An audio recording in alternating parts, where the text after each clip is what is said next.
Literature is experiencing a renaissance. There are more intriguing voices and diversity in its pages than ever. In a new series, USA Today profiles 5 best-selling young authors leading the charge to talk about the books, writers and moments that shaped their careers. So far, we've talked to Jenny Han and Angie Thomas. This week is Adam Silvera. Still to come are Jason Reynolds and Sabaa Tahir.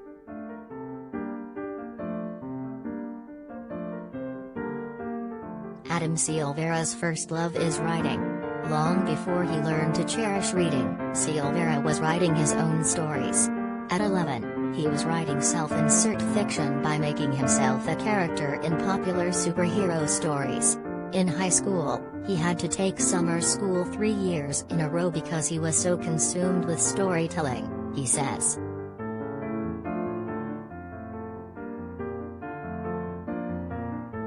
I would come home and instead of doing homework, I would write my stories, admits Silvera. I was a well-behaved student, but I was not academically gifted by any measure.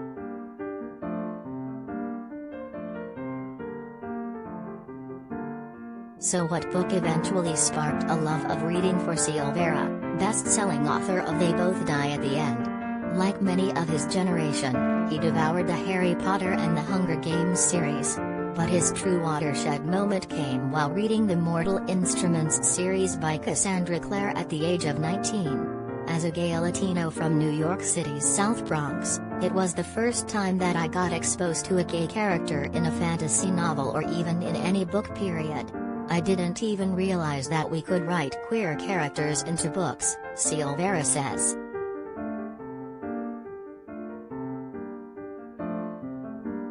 To All the Boys I've Loved Before author Jenny Han's favorite book as a young adult will surprise you.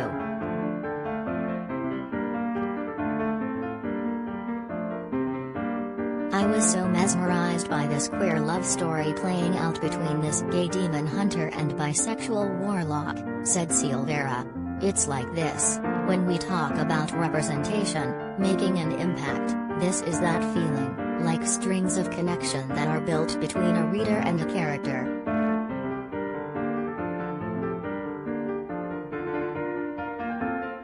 The more books he found with characters that he saw parts of himself in, the more he liked to read.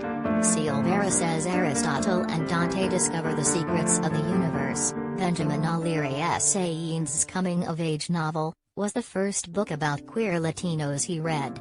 I was just kind of shocked, says Silvera. I was like, oh, we can write a book like this?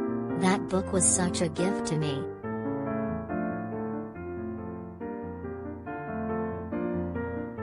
The Hate You Give author Angie Thomas says this novel is why she writes books for people like me.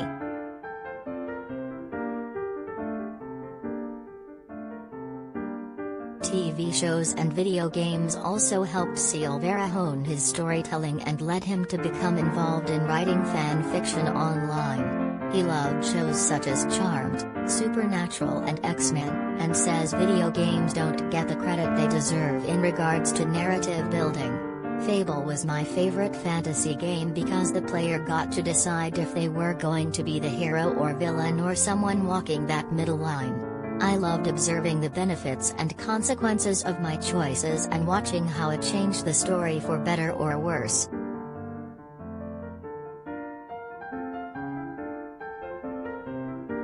Silvera knew writing was his future and crafted his own education rather than attend college.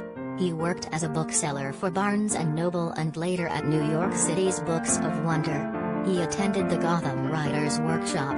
He reviewed children and books on shelf awareness. I built my own MFA with various jobs that taught me so much about both publishing and storytelling, he says.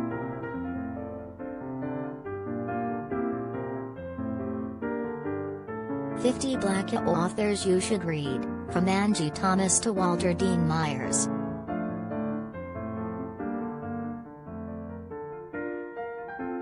Now, at age 31, Silvera is a lauded author of such LGBTQ books as Infinity Reaper, Infinity Son, More Happy Than Not and History Is All You Left Me. He co-wrote What If It's Us with Becky Albert Holly, and its sequel, Here's to Us, also co-written with Albert Holly, is due in December.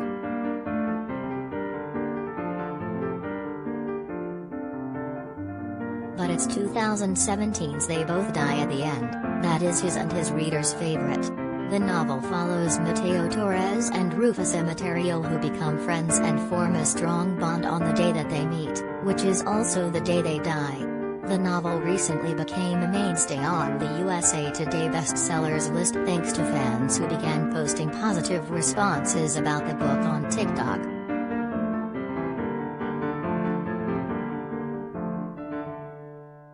Pride Month reading: 10 notable LGBTQ novels that will educate and entertain.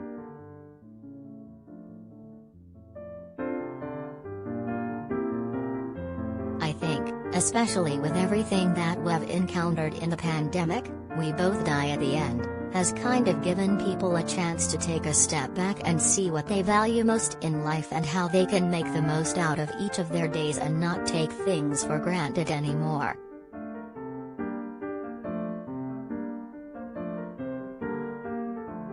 Silvera is not going to stop telling stories anytime soon. He recently reacquired the rights to They Both Die at the End and is currently developing the series.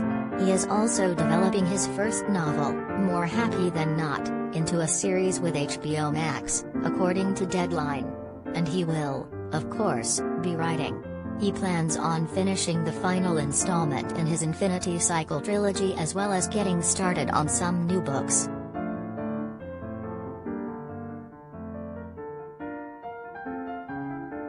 Yeah, I am really busy for the next couple of years, he says.